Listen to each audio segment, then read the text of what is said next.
Bonjour à toutes et à tous. J'ai le plaisir de vous retrouver aujourd'hui pour vous présenter la suite de nos interviews consacrées à Festinuche.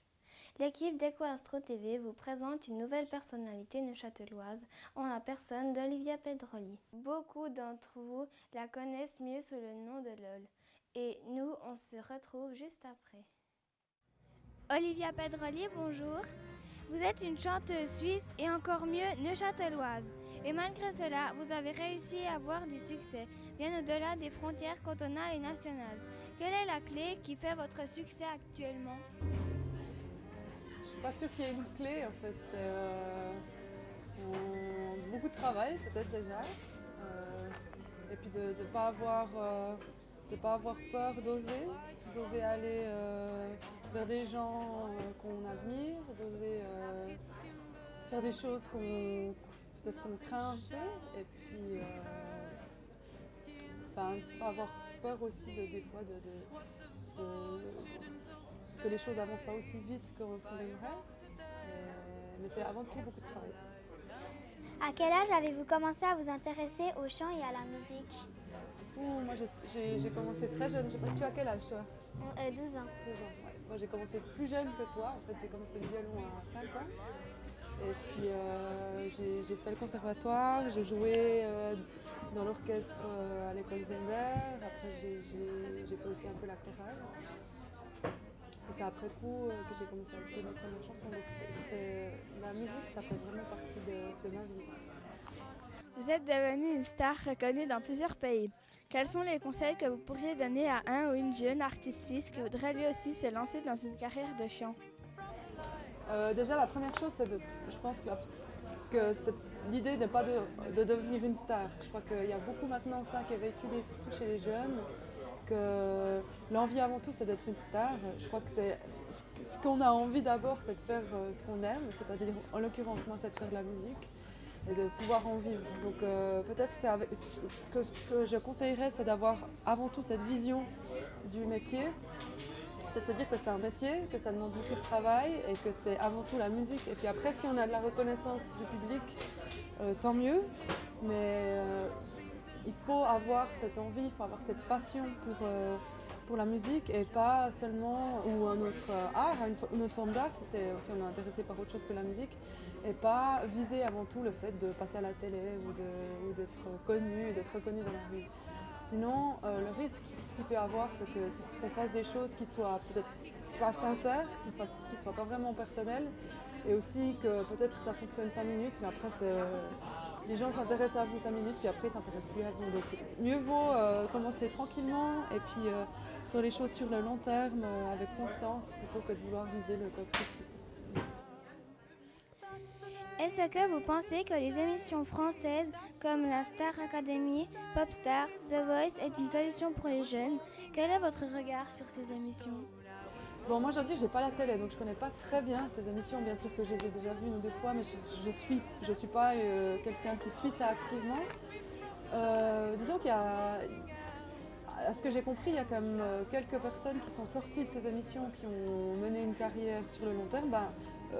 Olivia Ruiz qui joue ce soir, je crois qu'elle a fait la Star Academy. Mais finalement, ils sont assez peu à durer comme ça, de ne pas retomber, justement ce que je parlais avant, le fait de on connaît ces gens-là, ça devient des stars et puis 5 minutes après on les entend plus. Donc si ça peut aider certaines personnes à se faire connaître, pourquoi pas. Moi je sais que personnellement, c'est pas un type d'émission auquel j'aurais envie de participer. Parce que je me sens que c'est pas quelque chose qui me touche, mais pourquoi pas, j'ai rien contre ces émissions. Olivia Pedroli est votre vrai prénom et nom. Mais avant, beaucoup vous connaissaient sous le nom de LOL. Pourquoi avoir abandonné votre nom de scène? Bon, j'ai fait 2 disques sous le nom de LOL et puis c'est vrai que j'avais envie de changer un petit peu de direction, j'avais envie de changer de façon d'arranger mes morceaux, de faire quelque chose qui soit plus personnel et puis d'assumer le fait que c'est moi qui suis derrière ce projet. C'est vrai que LOL, on ne savait pas si c'était un groupe, si c'était une fille, si c'était un garçon. Et puis à un moment donné, j'ai senti que j'étais prête peut-être à simplement dire au monde que c'était moi. Donc c'est à ce moment-là que j'ai décidé de faire ce changement-là. D'où était venue l'idée de prendre le nom de scène LOL? C'est un surnom qu'on me donnait quand j'étais plus jeune. Donc c'est pas un nom que j'ai inventé, c'est mes amis qui m'appelaient LOL. C'est une sorte de diminutif d'Olivia, l'Olivia, LOL, et puis voilà, Vous avez sorti votre dernier album en 2010. Je crois que le prochain se nomme Druide et que sa sortie est prévue pour la fin de cette année. En quoi sera-t-il différent des autres? Alors il sera forcément différent parce que c'est des choses nouvelles, donc ça peut pas être la même chose, mais ça va quand même dans la même direction que le disque précédent que j'ai fait, pour la simple et bonne raison que j'avais envie de continuer sur cette direction-là. Et puis je travaille avec les mêmes personnes, donc je suis nouveau partie en Islande enregistrer cet album. Donc ça restera sur un format de chansons, donc des mélodies chantées, avec des arrangements en cordes, des cuivres et puis des choses un peu plus expérimentales. Voilà, donc c'est différent du précédent, mais c'est quand même dans la même lignée. Ce nouvel album a été enregistré entre la Suisse et l'Islande. Pourquoi ne pas avoir tout enregistré à la Chaux-de-Fonds? J'avais envie de travailler avec certaines personnes qui sont en l'occurrence basées en Islande. Et puis je trouve que c'est toujours bien, en tout cas moi ça m'aide de prendre un petit peu du recul vis-à-vis de l'endroit où je vis, mes amis, pour pouvoir écrire, pour pouvoir travailler. Et là en l'occurrence c'est l'Islande, peut-être que le prochain ce sera ailleurs, ou peut-être que le prochain je me sentirai capable de faire tout ici, on verra. Vous composez les paroles et la musique de vos chansons. Comment vous vient l'inspiration pour créer?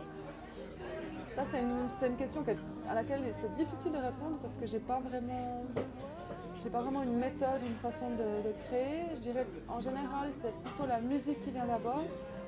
Et puis cette musique, s'il peut y avoir une mélodie ou juste une forme mélodique, sans que ce soit vraiment une mélodie, qui va inspirer une image, qui va inspirer un mot, qui va inspirer une phrase, etc. Puis après, il y a un premier jet qui est assez intuitif, mais après, c'est important on ne peut pas construire une chanson sur un premier jet. Après, il faut quand même la retravailler. Mais ça part toujours de quelque chose qui est très spontané, et puis après, on retravaille la structure pour en faire une pièce.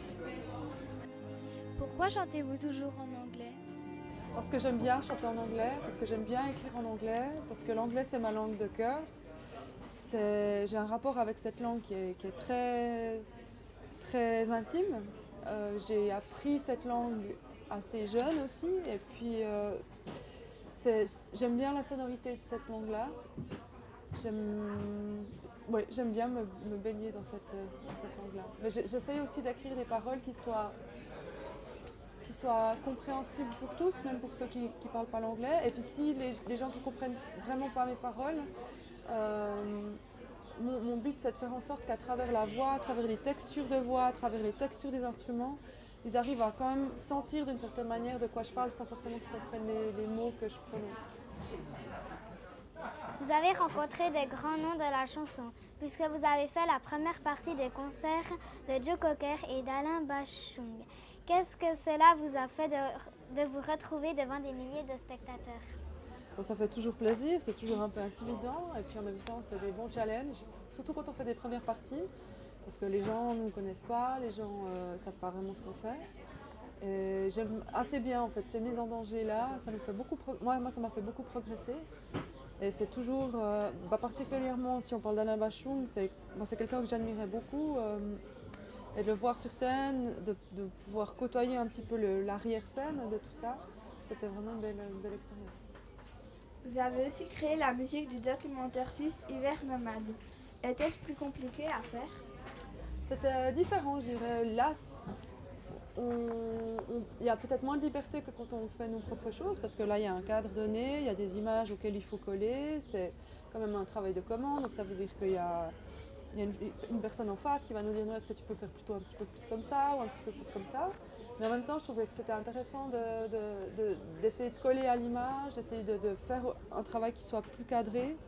Et j'ai beaucoup appris et c'est quelque chose que j'aimerais bien refaire.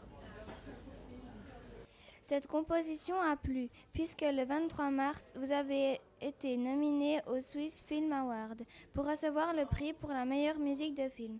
Malheureusement, je crois que le prix ne vous est pas revenu. Comment vit-on ces moments? Moi, je ne m'attendais pas déjà à être nominée, donc j'étais déjà très contente d'être nominée. C'est un film qui dure 1h30, j'ai composé 10 minutes de musique, donc c'est très court. Donc pour moi, c'était déjà vraiment un grand étonnement de faire partie des nominés finaux, surtout que c'était ma première musique de film. Donc je ne m'attendais pas du tout à recevoir le prix. Donc ça n'a pas été un moment plus désagréable que ça. Voilà, nous arrivons au terme de cet entretien. Merci Olivia Pedroli d'avoir eu la gentillesse de répondre à nos questions et nous vous souhaitons plein de succès pour la suite de votre carrière. Merci à vous. Voilà, j'espère que notre reportage vous aura permis de mieux connaître Olivia Pedroli. Je vous rappelle que nous désirons changer notre logo. Donc, si vous avez des qualités graphiques et que vous souhaitez nous aider dans cette tâche, vous pouvez nous faire parvenir vos œuvres à ce courriel. La semaine prochaine, nous vous ferons découvrir le groupe Tweak. Donc, à la semaine prochaine!